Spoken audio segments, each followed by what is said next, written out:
Dando continuidade ao nosso terceiro bloco, né? Nós falaremos agora a qualificadora do artigo 155, parágrafo 4º. A pena de reclusão de 2 a 8 anos e multa se o crime é cometido com destruição ou rompimento de obstáculo, com abuso de confiança ou mediante fraude, escalada ou destreza, com emprego de chave falsa ou mediante o concurso de 2 ou mais pessoas, ou ainda a pena de reclusão de 4 a 10 anos e multa se houver um emprego de explosivo ou de artefato de explosivo ou de artefato análogo que cause perigo comum. Então vamos lá. As qualificadoras previstas no parágrafo 4º do artigo 155 dizem respeito ao meio de execução empregado pelo agente na prática do crime. A pena de reclusão de 2 a 8 anos e multa se o crime é cometido. São 4 incisos contendo em seu bojo 7 qualificadoras aqui, tá? Que se cumpre, que se ressalte de imediato. Com destruição ou rompimento de obstáculo, a subtração da coisa. Inciso 1º. Destruição é o comportamento que se faz desaparecer alguma coisa, destruir é subverter ou desfazer totalmente algo. Exemplo, explosão de um cofre. Rompimento, por sua vez, é a atividade consistente em deteriorizar algum objeto, abrir, fechar, arrombar, arrebentar, cortar, serrar, perfurar, assim por diante. Exemplo, abrir o cofre com uma barra de ferro, forçando a sua porta. Obstáculo é a barreira ou empecilho que protege um bem, dificultando a sua subtração. Pode ser externo, um cadeado, ou interno, a grade de proteção, ou ainda ativo, a cerca elétrica e armadilhas aí. Ou passivo, exemplo, portas, janelas, fechadura, câmeras, monitoramentos e sensores de presença. Em relação ao cão de guarda, há 2 hipóteses, que pode ser definido como obstáculo. Sua morte, a razão pela qual a sua morte enseja qualificadora, pois atua como um entrave à prática da conduta criminosa e não se pode considerá-lo um obstáculo no sentido da palavra técnica. E a sua morte poderá caracterizar crime de dano, mas não a qualificadora em estudo. Nas 2 hipóteses, destruição e rompimento, opera-se um dano a determinado objeto. Na destruição do dano, ela é total e parcial no rompimento. Em qualquer caso, o crime de dano, artigo 163 do Código Penal, estará absorvido pelo crime furto qualificado. Né? Aqui ressalta-se a qualificadora em análise somente pode ser aplicada quando a destruição ou rompimento do obstáculo ocorrer antes ou durante a consumação do furto.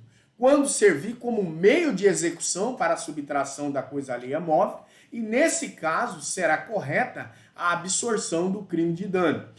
Se depois de consumado o furto, o sujeito desnecessariamente ele destrui ou rompe um obstáculo, ele responderá por 2 crimes em concurso material, furto simples nesse contexto aqui, e dano. O reconhecimento da qualificadora, sua mera remoção não caracteriza a qualificadora. A exemplo do que se dá na retirada de telhas, no desparafusar de uma janela ou desligamento de um alarme.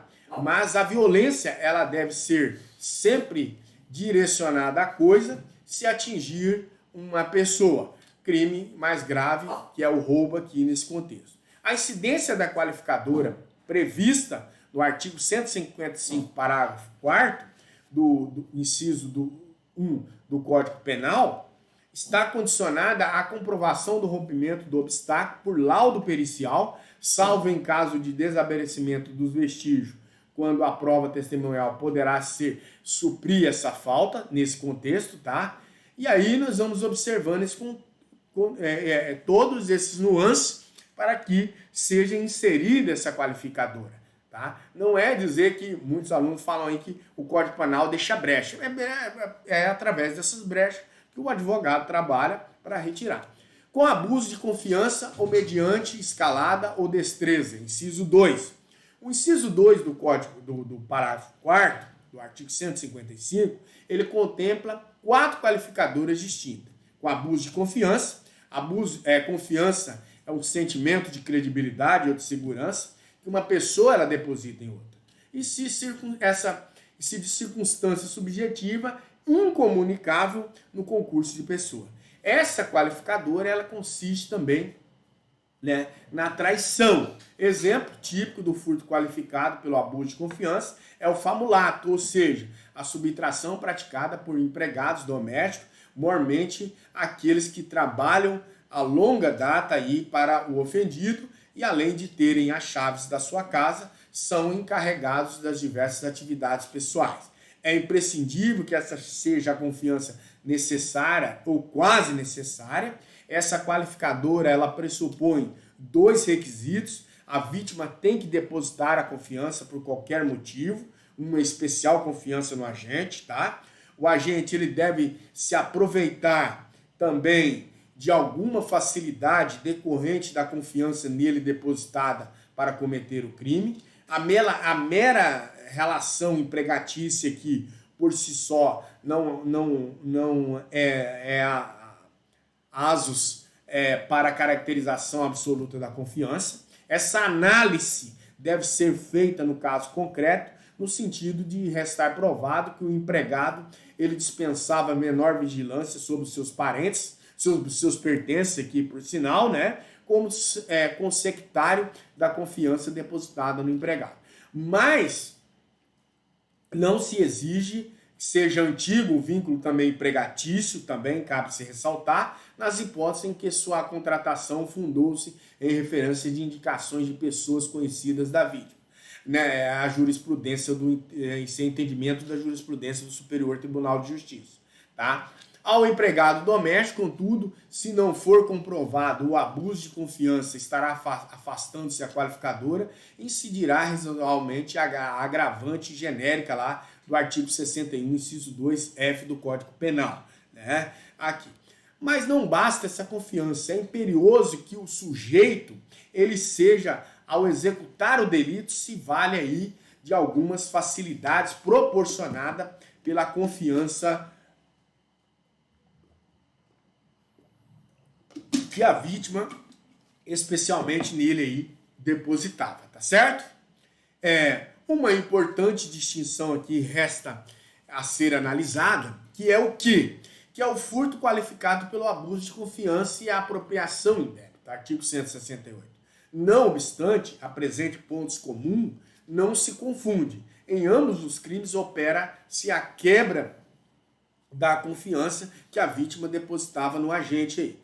Na apropriação indébita, o sujeito de boa-fé, ele recebe o bem do ofendido que lhe transfere a sua posse desviada e, posteriormente, traindo a confiança depositada e decide não restituí-la ou efetuar algum ato de disposição aí nesse contexto, vendendo, por exemplo. De outro lado, no furto qualificado, a confiança é utilizada como mecanismo para reduzir a vigilância da vítima sobre o bem, permitindo a sua subtração, uma vez que o agente ele tem contato com a coisa, mas não a posse dela que permanece com o ofendido aí.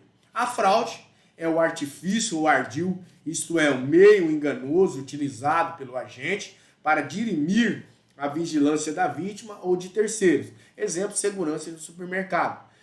Ele permitindo ou facilitando a subtração. O artifício é a fraude material, representada até então pelo emprego de algum objeto, instrumento ou vestimenta para ludibriar o titular da coisa. Exemplo, atrajado a caráter se faz passar por funcionário da vigilância sanitária.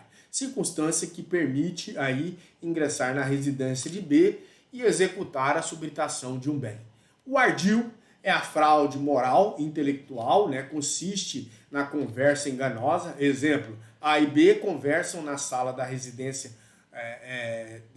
de ambos ali, né? Em determinado momento, B está sentindo cheiro de gás na cozinha, enquanto A vai verificar eventual vazamento do produto. B se apodera de um brinco de ouro que estava ali em cima de uma mesa subtraindo. A fraude como qualificadora do furto, há de ser empregada antes ou durante a subtração. Exige que seja a fraude exige que seja utilizada pelo agente para ludibriar a vigilância ou a atenção da vítima ou de terceiros sobre o bem. Portanto, a fraude posterior à consumação do crime não qualifica o crime. A exemplo, é o que ocorre quando o sujeito engana alguém para que, de boa fé, esconda um bem furtado. É importante destacar aqui que o furto mediante fraude e estelionato, embora apresente característica comum, não se confunde. Ambos são crimes contra o patrimônio de ação penal pública incondicionada, mas as diferenças são nítidas. A fraude no furto funciona aí como uma qualificadora, no estelionato, por sua vez, era uma elementar do tipo ali do artigo 171.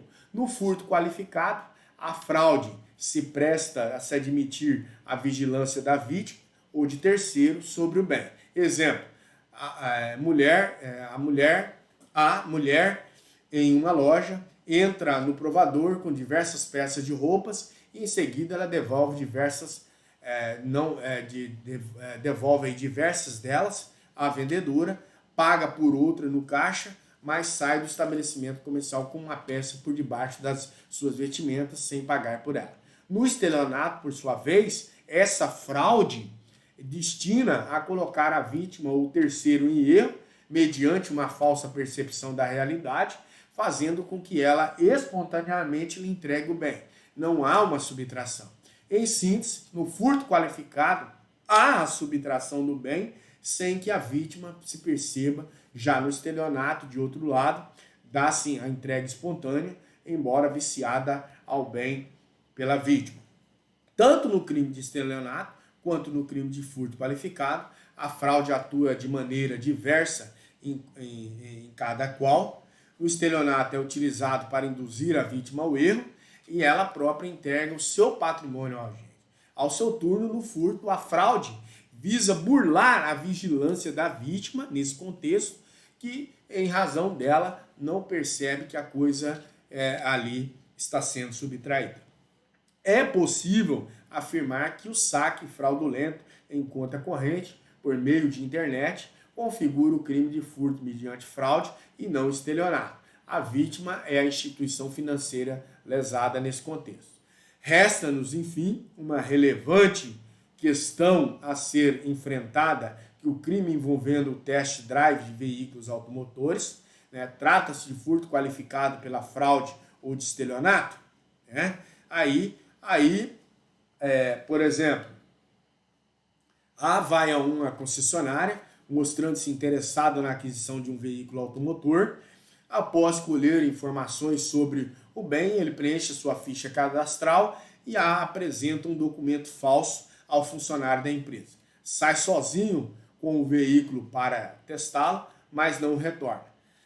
Não há dúvida aqui nenhuma, com base na técnica jurídica, que se cuida de estelionato. O sujeito se valeu de uma fraude para ludibriar o representante da concessionária que voluntariamente entregou o bem. Não houve a subtração. A jurisprudência, entretanto, ela consolidou o entendimento de que trata de furto qualificado pela fraude para o Superior Tribunal de Justiça. Segundo o entendimento dessa corte, para fins de pagamento de seguro, ocorre o furto mediante fraude e não estelionato, sendo assegurado a vítima de furto e devido o pagamento aí, a indenização pela perda do veículo nos termos previstos na apólice do seguro.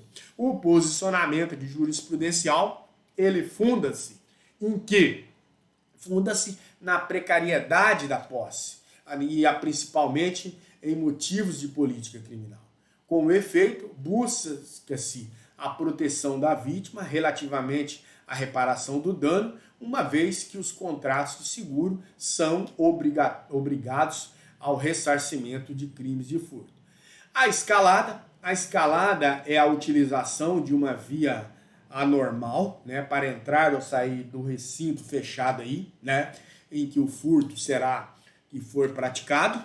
Nas hipóteses das lições de Nelson Hungria, né, ele diz que é o ingresso em um edifício ou recinto fechado ou a saída dele por vias não destinadas normalmente ao trânsito de pessoas, servindo-se o agente de meios artificiais, não violentos ou de própria agilidade.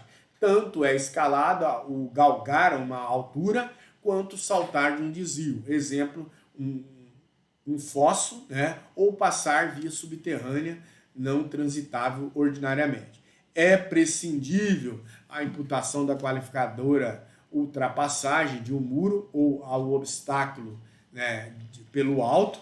O meio anormal pode concretizar-se pelo uso de instrumentos, cordas, escadas, tábuas, tijolos e empilhados aí, por exemplo, ou mesmo peculiar, a habilidade física do agente. Exemplo, sujeito que transpõe um muro valendo-se das suas saliências neles existentes. O obstáculo deve ser superado sem emprego de violência, ainda que contra a coisa. Se houver violência contra uma pessoa, o crime será de roubo, lá do artigo 157.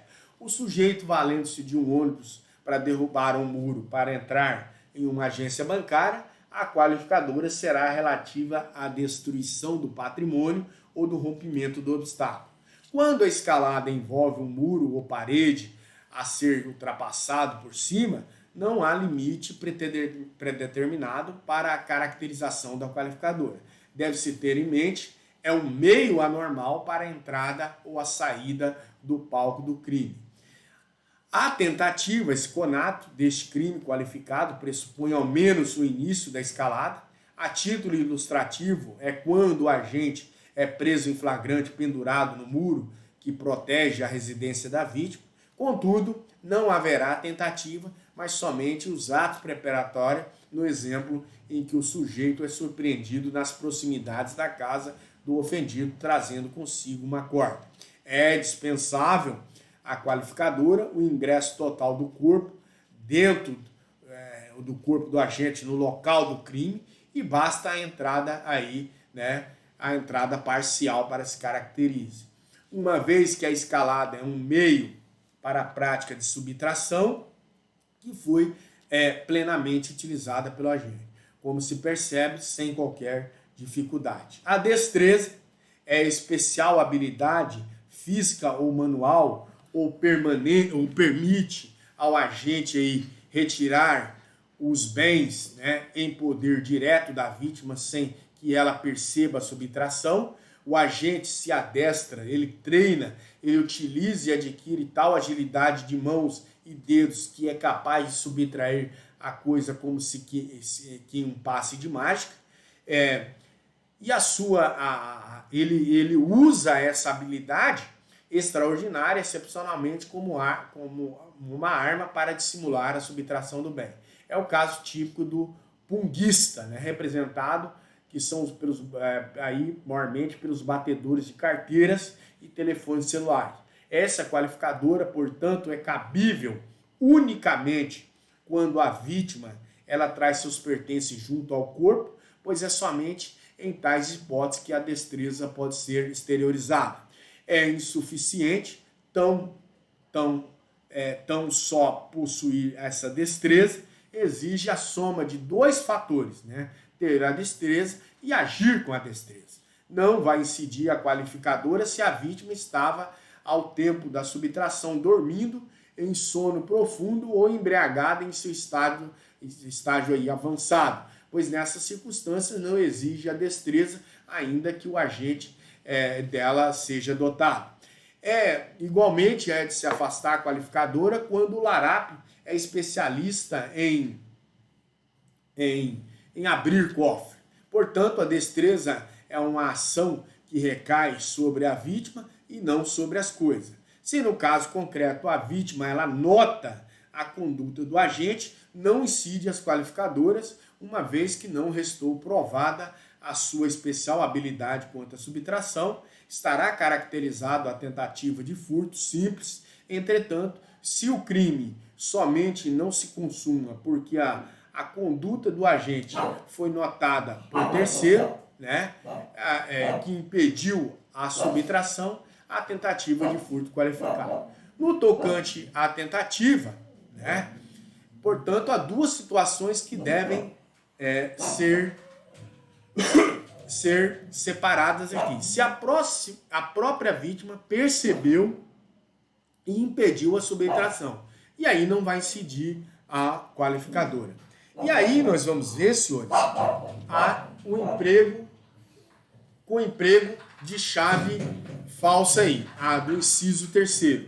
A chave falsa, ela é qualquer instrumento com ou sem forma de chave que se deve valer para fazer funcionar no lugar da chave verdadeira, utilizada por quem é de direito. O conceito de chave falsa compreende a chave copiada da verdadeira, sem a autorização do titular, a chave diferente da verdadeira, mas modificada para abrir uma fechadura, a gazua, né? Isto é, qualquer objeto com ou sem forma de chave capaz de abrir uma fechadura sem arrombá-la ou destruí-la. A exemplo, os grampos, as michas, chaves de fenda e etc. O uso de chave verdadeira ilicitamente obtida pelo agente, mediante subtração ou apropriação, né, após ser perdida aí, né, pelo proprietário ou legítimo possuidor, não caracteriza a qualificadora em análise. Pode ensejar, todavia, a qualificadora atinente à fraude. Prevalece o entendimento, não incide a qualificadora inerente ao uso de chave falsa na ligação direta de veículos automotores. A utilização de chave falsa diretamente na ignição do veículo para fazer acionar o motor não configura a qualificadora do emprego de chave falsa. A qualificadora só se verifica quando a chave falsa é utilizada externamente a res furtiva, vencendo o agente aí o obstáculo propositalmente aí colocado para proteger. Lembre-se ainda, senhores, o último lance nosso aqui desse terceiro bloco, para a configuração da tentativa de furto qualificado pelo emprego da chave falsa, reclame-se ao menos já esteja o agente a introduzir a chave falsa na fechadura ou no dispositivo análogo. A posse isolada da chave falsa, por mais suspeita que seja a conduta do possuidor, não caracteriza tentativa ou ato executório do crime contra o patrimônio. Tá certo? Terminamos esse terceiro bloco. Voltaremos no nosso quarto e último bloco, falando mediante concurso de 2 ou mais pessoas, né?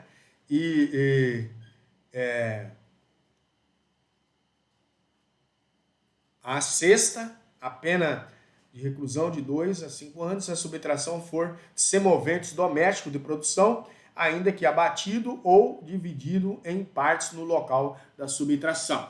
E já falaremos a sexta e a sétima, e finalizamos o nosso estudo de hoje.